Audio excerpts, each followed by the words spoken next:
More than 30,000 soldiers and their families call the North Country home. Another 20,000 retirees in the region. Fort Drum's economic effect, simply massive. 7 News reporter Zach Grady tracking the numbers in a report that was released by the Army Post today. So Zach, what does all of this add up to? Jeff, when you add it all up, the total is more than $2 billion that can be directly and indirectly attributed to having Fort Drum here in the North Country. The majority of people in the county probably know or related to or are directly or indirectly employed because of Fort Drum. The release of Fort Drum's economic impact statement Monday shows the Army Post remains a driving force for the local economy, racking up $1.6 billion in economic spending, up 4.6% from 2021.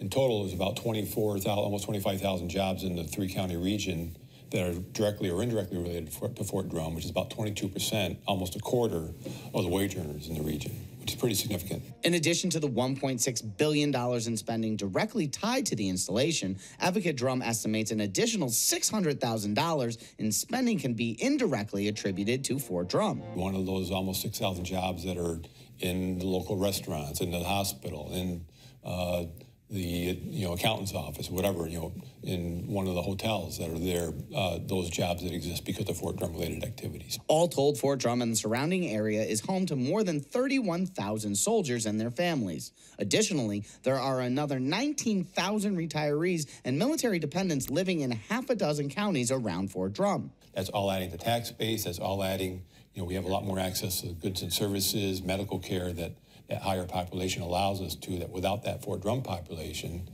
you wouldn't have the critical mass needed to have things like the Olive Garden and a lot of the other restaurants that we have or shopping opportunities that we have in town.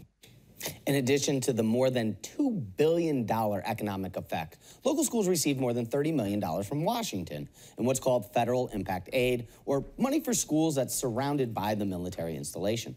Jeff? Zach Grady live tonight. Thank you.